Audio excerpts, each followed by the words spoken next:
इसके लिए enthalpy of reaction बताना क्या होगी in terms of bond enthalpy. आपको गिवन है bond energy of n triple bond n equal to x1, bond energy of HH bond equal to x2 and bond energy of NH bond is equal to x3। ठीक है,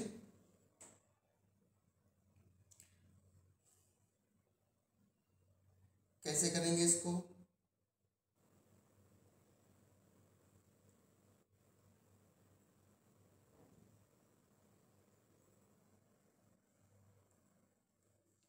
तो देखो ध्यान से, N2 का bond break हो रहा है, HH बॉन्ड ब्रेक हो रहा है और NH बॉन्ड फॉर्म हो रहा है। ठीक है बच्चों,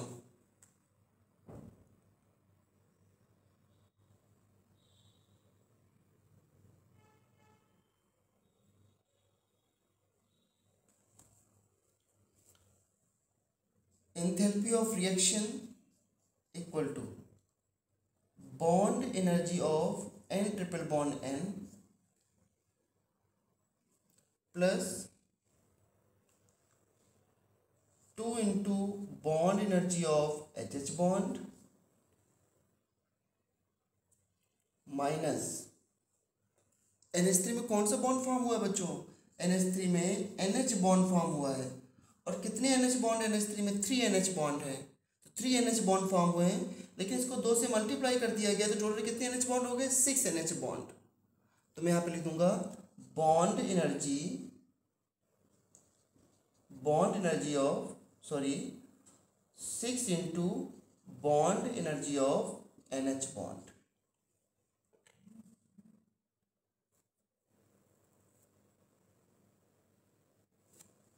ठीक है, now bond energy of n triple bond n जो है वो x1 plus 2 into bond energy of HH bond कितनी है?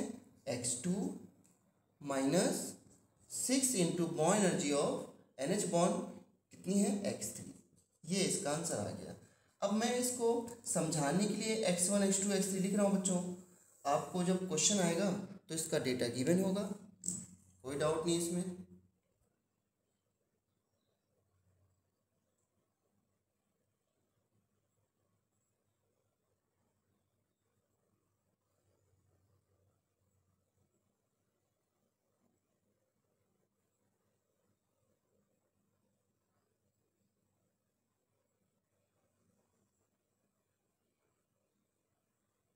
ठीक है बच्चों,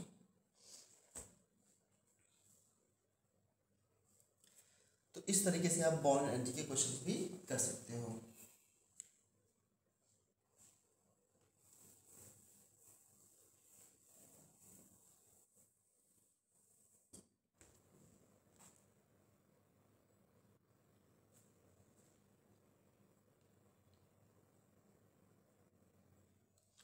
अब देखो, इंथैल्पी के बहुत सारे नेम हो सकते हैं बच्चों, बहुत सारे।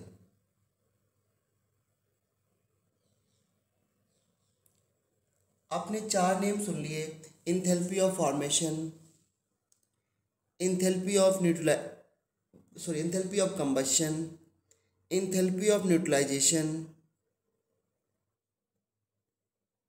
एंड अभी आपने क्या पढ़ा? Bond enthalpy. ठीक है, अब मैं सपोज H2O लिक्विड से H2O गैस जाता हूं। ठीक है, अब इस रिएक्शन को इंथैल्पी के टर्म में बोलना है तो क्या बोलूंगा मैं? लिक्विड से गैस को क्या बोलते हो? वेपराइजेशन। तो इसे बोलेंगे इंथैल्पी ऑफ वेपराइजेशन। अब हम इतनी सारी इंथैल्पी और सबको डिफाइन तो नहीं करते रहेंगे। दैट इज, हम अगर इंथैल्पी ऑफ वेपराइजेशन डिफाइन करना है तो क्या बोलेंगे? When 1 mole of liquid convert into vapours then energy required is called enthalpy of vaporization. अगर आइस से अब लिक्विड जा रहे हैं या सॉलिड से लिक्विड जा रहे हैं, तो ये क्या होगा, एंथैल्पी ऑफ मेल्टिंग। इस प्रोसेस का नाम हो जाएगा एंथैल्पी ऑफ मेल्टिंग। अगर आप सॉलिड से गैस जा रहे हैं, तो सॉलिड से गैस जब कन्वर्ट होता है तो इस प्रोसेस का नाम क्या होता है, सब्लिमेशन।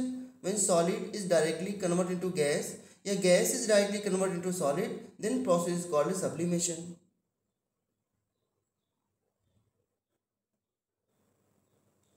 तो इसे क्या बोलेंगे, एंथैल्पी ऑफ सब्लिमेशन। ठीक है। अब देखो, अगर H2 गैस से आप 2H जा रहे हो, ये सारे पॉइंट इंपॉर्टेंट है। तो यहां पर H2 का बॉन्ड ब्रेक हो रहा है, तो इसे क्या बोलते हो आप लोग, बॉन्ड इंथैल्पी। इसका नाम क्या होता है, बॉन्ड इंथैल्पी, बॉन्ड इंथैल्पी। लेकिन यहाँ पर प्रोडक्ट में गैसियस एटम बन रहे हैं, तो इसको एंथैल्पी ऑफ एटमाइजेशन भी कह सकते हैं, एंथैल्पी ऑफ एटमाइजेशन। एटमाइजेशन क्यों, क्योंकि प्रोडक्ट साइड ना नंबर ऑफ एटम्स बन रहे हैं। डिफाइन करना हो एंथैल्पी ऑफ एटमाइजेशन को, तो कैसे डिफाइन करेंगे, when one mole of bond is formed from its molecule at gaseous state, that is called enthalpy of atomization. तो हम एंथैल्पी तो बहुत तरीके से बोल सकते हैं। अभी ये 4 एंथैल्पी मेन है जो मैंने आपको बता दिया है। हर प्रोसेस में आप बस बोलना सीख जाओ कि ये एंथैल्पी है, क्योंकि एंथैल्पी होती क्या है, क्या बताया था मैंने एंथैल्पी क्या होती है। तो enthalpy is the total heat change of chemical reaction at constant pressure. Her process में जो भी एनर्जी चेंज है, अगर उस एनर्जी चेंज को हम कांस्टेंट प्रेशर पे पढ़ते हैं, तो उसे हम लोग क्या बोल देते हैं, एंथैल्पी। और क्या एंथैल्पी, तो हर प्रोसेस में एंथैल्पी आ सकती है अगर एनर्जी चेंज कांस्टेंट प्रेशर पे है, तो वही हम सीख रहे हैं।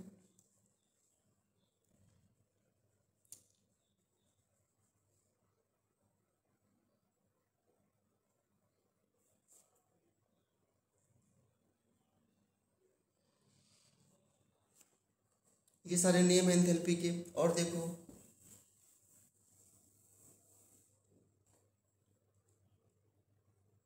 अगर हम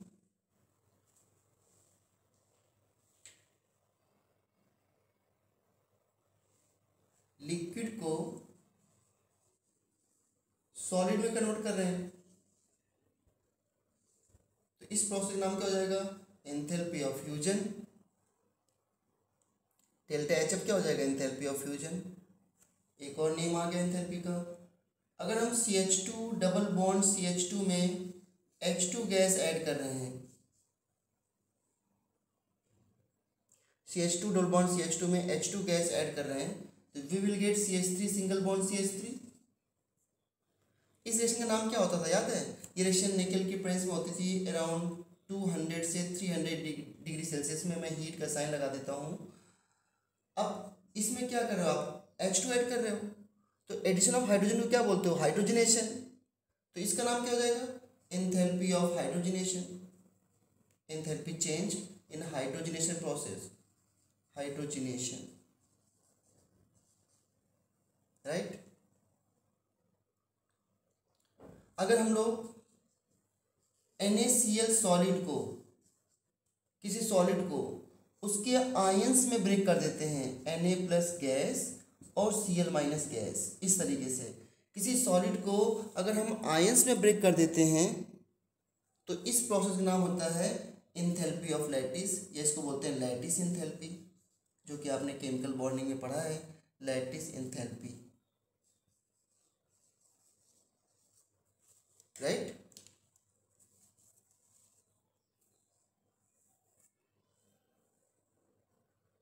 तो लैटिस एंथैल्पी क्या होती है, when one mole of ionic compound,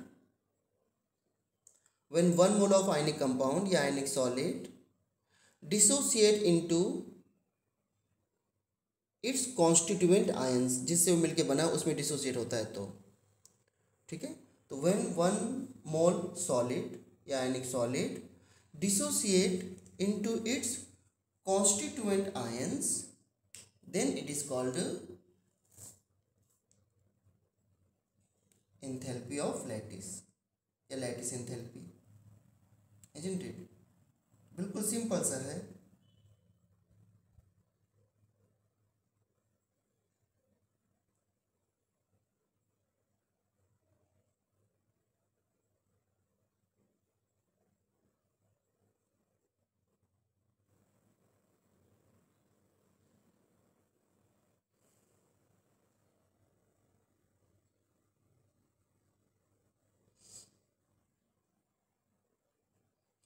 so enthalpy क्या है? बस एंथैल्पी हर प्रोसेस में इस तरह हम नेम कर सकते हैं एंथैल्पी को, enthalpy of vaporization, enthalpy of melting, enthalpy of fusion, like that.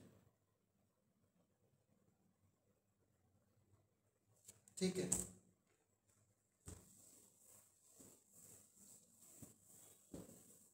देखो बच्चों, जैसे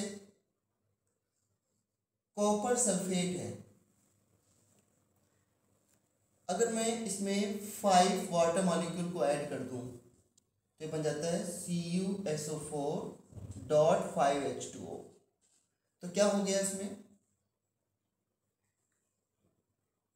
कॉपर सल्फेट सॉलिड जो कि वाइट था, जब उसमें 5 वाटर मॉलिक्यूल आ गया तो ये ब्लू कलर का हो गया। जो आप बोलते हो ना कॉपर सल्फेट ब्लू होता है, उसका फॉर्मूला होता है CuSO4.5H2O। ये फॉर्मूला होता है उसका ब्लू कॉपर सल्फेट का। अब कॉपर सल्फेट में जो कॉपर है उस पर 2+ चार्ज है, तो ये 2+ चार्ज होते हैं। वाटर एक डाइपोल होता है क्योंकि ये पोलर मॉलिक्यूल है, इस पर नेगेटिव चार्ज यहाँ पे है। तो कॉपर सल्फेट जो होता है उसमें जो कॉपर 2+ है ये वाटर डाइपोल को अपनी तरफ अट्रैक्ट करता है इस तरीके से। कौन से एंड से? इसके नेगेटिव पोर्शन से, नेगेटिव नेगेटिव नेगेटिव नेगेटिव, इस तरीके से।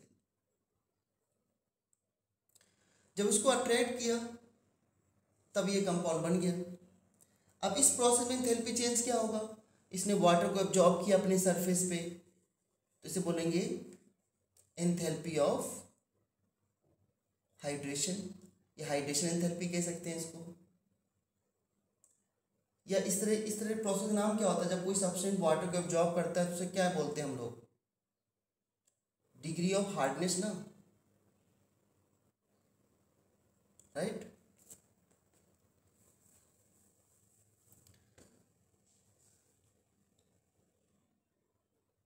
अगर इसमें हम एक्सेस वाटर डाल दें, एक्सेस बहुत ज़्यादा डाल दिया वाटर, तो ये पूरी तरह उसमें डिजॉल्व हो जाएगा। अभी देखो ये टूटा नहीं आयनों में, डिजॉल्व हो जाएगा। तो क्या बन जाएगा?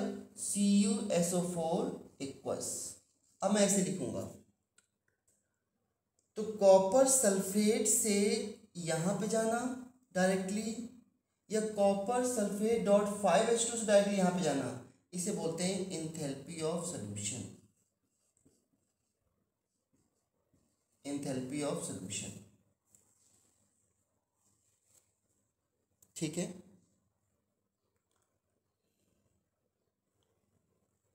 तो एंथैल्पी ऑफ सॉल्यूशन क्या होगा? व्हेन 1 मोल ऑफ सॉलिड यानी compound completely dissolved in a specified solvent या in a solvent, completely dissolved in a solvent, then energy change is called enthalpy of solution। अब अगर एंथैल्पी ऑफ सॉल्यूशन पॉजिटिव आता है तो हम बोलेंगे कि किसी सब्सटेंस को डिजॉल्व करना जो है वो एंडोथर्मिक हो रहा है। इसका मतलब क्या हुआ कि सब्सटेंस तभी डिजॉल्व होगा जब उसको एनर्जी देनी पड़ेगी। और अगर एंथैल्पी ऑफ सॉल्यूशन नेगेटिव आ रहा है तो क्या होगा? वो एक्सोथर्मिक, एनर्जी रिलीज होगी। इसको मैं एक तरीके से और समझाता हूँ आपको, एंथैल्पी ऑफ सॉल्यूशन को, या ध्यान देना।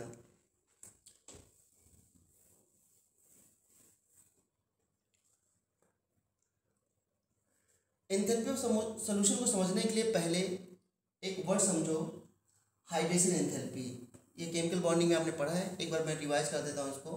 हाइड्रेशन एंथैल्पी,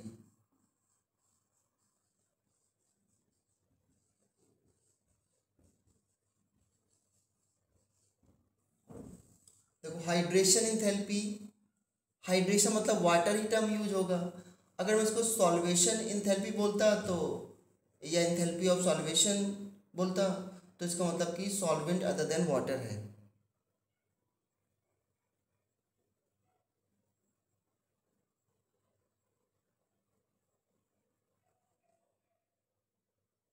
ठीक है, तो हाइड्रेशन एंथैल्पी क्या होती है?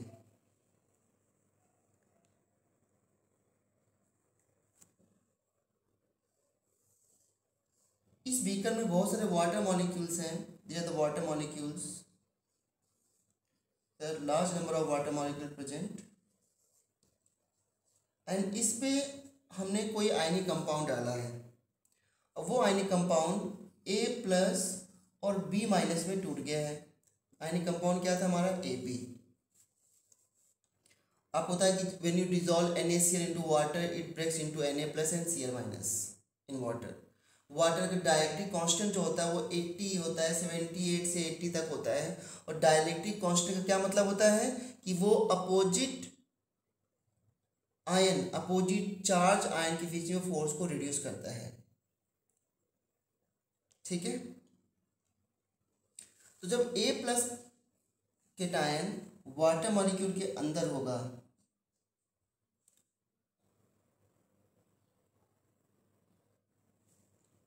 तो वाटर मॉलिक्यूल एक पोलर मॉलिक्यूल है, डाइपोल मॉलिक्यूल है। और डाइपोल का मतलब क्या होता है? जिसके दो पोल हो, तो ये इसके चारों तरफ इस तरह अट्रैक्ट हो जाएंगे। Delta minus delta minus delta minus, ये कौन आ गया? ये वाटर का नेगेटिव पार्ट। वाटर का नेगेटिव पार्ट क्या होता है? ऑक्सीजन। पॉजिटिव पार्ट क्या है? हाइड्रोजन। ये इसका पॉजिटिव पार्ट है। इस तरीके से बी माइनस के चारों तरफ इस तरीके से वाटर मॉलिक्यूल आ जाएंगे।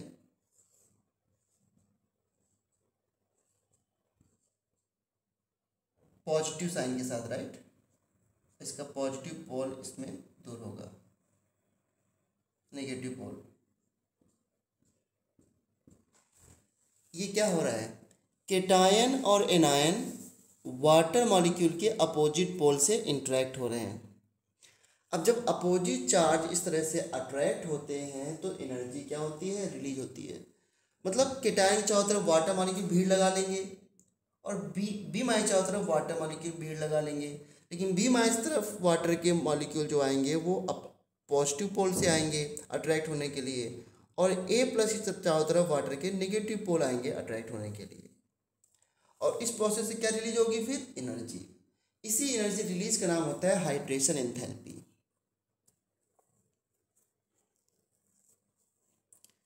इसको बोलते हैं हाइड्रेशन एंथैल्पी। तो how to define hydration enthalpy? When 1 mole cation और anion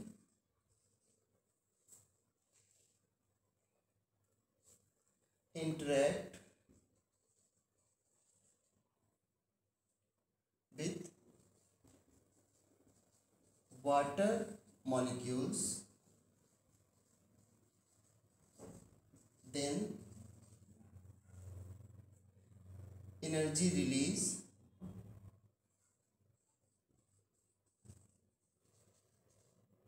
is called hydration enthalpy या हाइड्रेशन एनर्जी। ठीक है, अगर हम वाटर के प्लेस पे दूसरा कोई सॉल्वेंट लेते हैं जो ऐसे ही इंटरेक्ट करता है तो इस एनर्जी का नाम होता है सॉल्वेशन एनर्जी। ठीक है, तो सॉल्वेंट अदर देन वाटर है,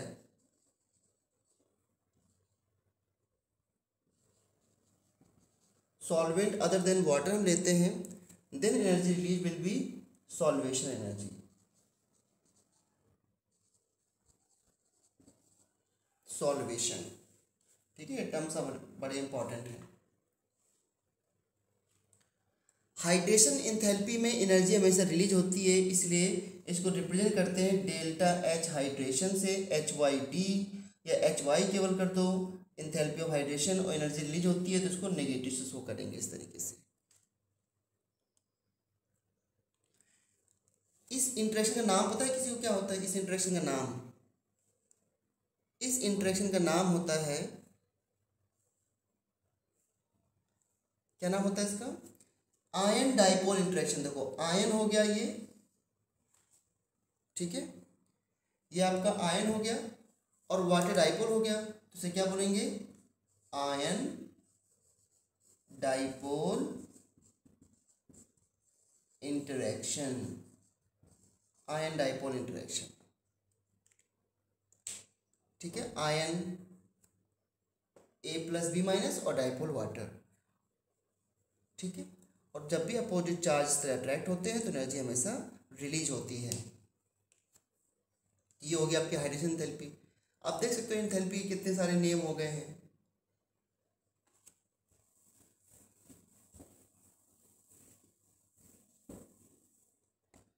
अब मैं वो जो पॉइंट आपको समझा रहा था कि अगर AB सॉलिड है कोई, and this is a ionic compound, ठीक है, AB सॉलिड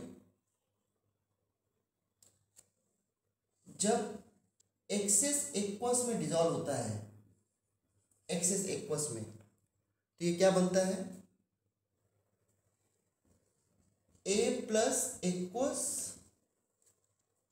और B- एक्वस, ठीक है, A+ एक्वस और B- एक्वस।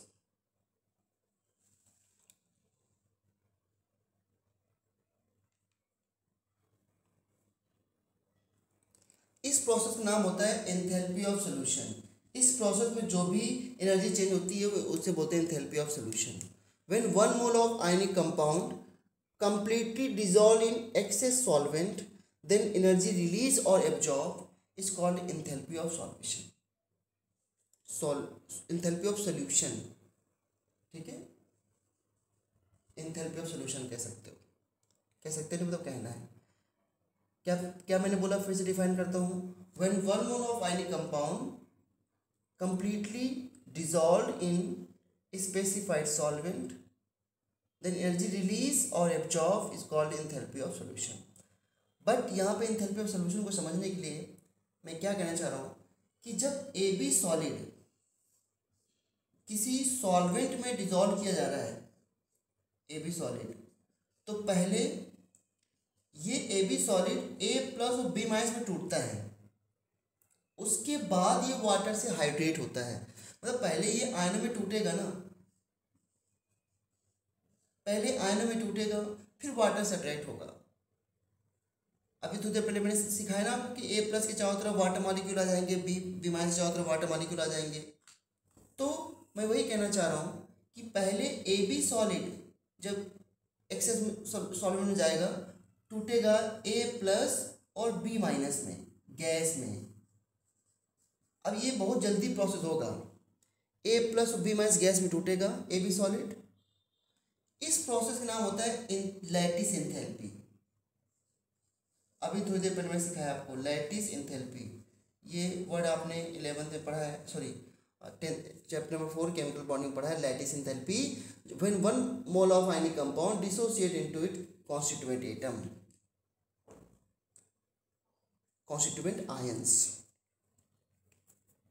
ठीक है, ये दैट इज लैटिस एंथैल्पी।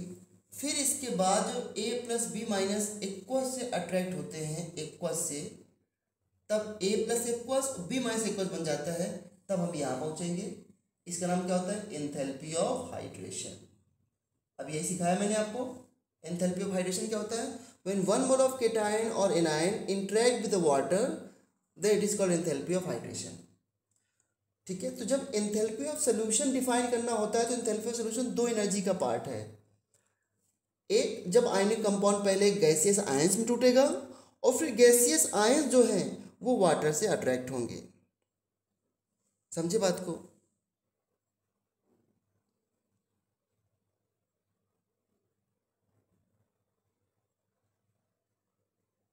ठीक है, तो इसलिए एंथैल्पी ऑफ लैटिस को मैं लिख देता हूँ डेल्टा HL। तो एंथैल्पी ऑफ सॉल्यूशन, SOL दो एनर्जी का सम है बच्चों, इंथैल्पी ऑफ लैटिस और enthalpy of hydration, delta H L plus delta H Y। ठीक है,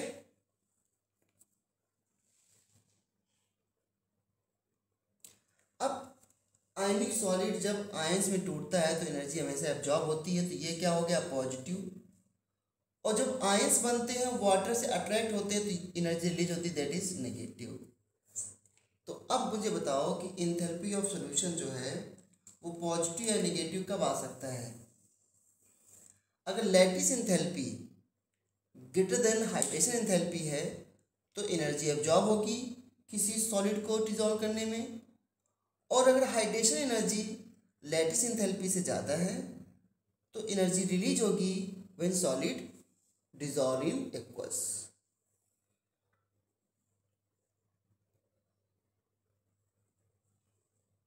क्योंकि अभी मैंने बताया कि हाइड्रेशन इंथैल्पी में हमेशा एनर्जी रिलीज होती है।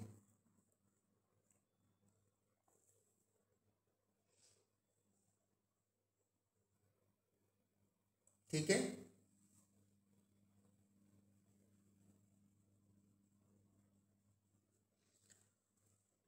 यहाँ पर दो रिएक्शन का सम है ये एंथैल्पी ऑफ सॉल्यूशन। मैं एक बार और लिख देता हूँ इसको ऐसे। अब एंथैल्पी ऑफ सॉल्यूशन इस दोनों ओवरऑल एनर्जी पे डिपेंड करता है कि सॉलिड को ब्रेक करने में कितनी एनर्जी एब्जॉर्ब हुई है, और जब वो वाटर्स में इंटरेक्ट कर रहा है वाटर मॉलिक्यूल से तो कितनी एनर्जी रिलीज हुई है।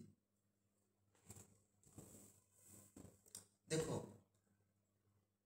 इस इक्वेशन को लाने के लिए मैं इन दोनों का सम ये कैसे, ये एक तरीके से और बता सकता हूँ। पहले आप ऐसे लिख लो, ए बी सॉलिड से आप गए ए प्लस गैस में और बी माइनस गैस में, इसमें एनर्जी एब्जॉर्ब होगी, ऑब्वियस सी बात है, आयंस को आप दूर कर रहे हो एनर्जी एब्जॉर्ब होगी, और एनर्जी एब्जॉर्ब का नाम क्या है लैटिस एंथैल्पी, तो मैंने यहाँ पर लिख दिया डेल्टा H L जो कि पॉजिटिव है। फिर इसके बाद जब ए प्लस गैस और बी माइनस गैस वाटर में जाएंगे, एक्वस में जाएंगे, they will interact with the water molecule और बन जाएगा A plus aqueous and B minus aqueous. इस प्रोसेस में एनर्जी हमेशा रिलीज होती है, और ये डेल्टा H हाइड्रेशन है which is equal to minus sign. अब इन दोनों को ऐड कर दो, जब ऐड करोगे तो ये पोर्शन इससे कैंसिल हो गया, क्या बचा आपका A B solid change into A plus aqueous और बी माइनस एक्वस। इस प्रोसेस का नाम क्या होता है एंथैल्पी ऑफ सॉल्यूशन। तो बताओ जरा एंथैल्पी ऑफ सॉल्यूशन किसका सम होगा? इन दोनों इक्वेशन को ऐड किया ना तो it will be sum of lattice enthalpy plus sum of hydration enthalpy. ठीक है, तो आपने अभी ये सीखा है कि किसी सॉलिड को जब हम एक्वस में डिसॉल्व करते हैं तो प्रोसेस में भी एंडोथर्मिक और exothermic depend upon lattice enthalpy and hydration enthalpy. If hydration enthalpy is more the dissolution यानी कि सॉलिड को डिसॉल्व करना इन वाटर, मैं वाटर की बात कर रहा हूँ, तो if enthalpy of hydration is negative then dissolution of substance into water is exothermic, and if enthalpy of hydration is less than enthalpy of lattice then dissolution of a solid will be endothermic, like that.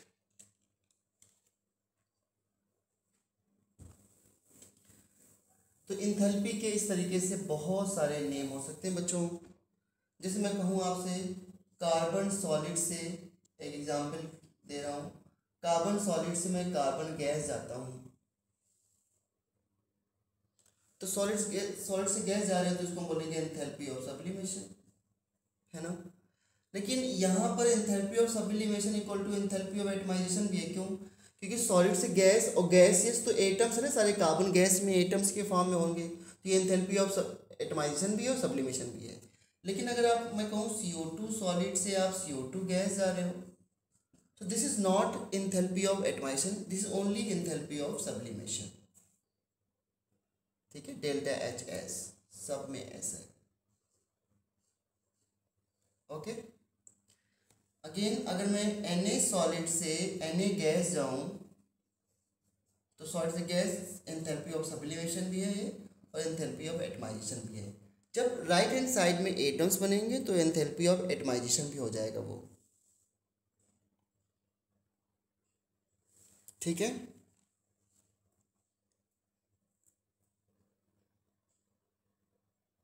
जैसे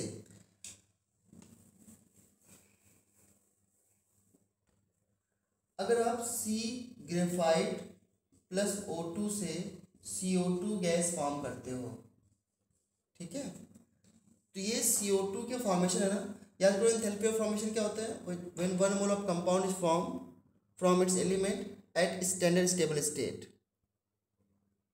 then energy release और absorbed is called enthalpy of formation. तो ये reaction enthalpy of standard enthalpy of formation of CO2 के लिए बता रही है। और ये रिएक्शन कंबशन भी तो है, अगर कार्बन को कंबशन करोगे तो ये तो बनेगा, तो यहाँ पर enthalpy of formation equal to क्या हो जाएगा, एंथैल्पी ऑफ कंबशन। तो ऐसे भी इक्वल हो जाता है, enthalpy of formation enthalpy of combustion depend करता है, क्योंकि एक मोल CO2 बन रहा है तो ये enthalpy of formation of CO2 भी है। ठीक है।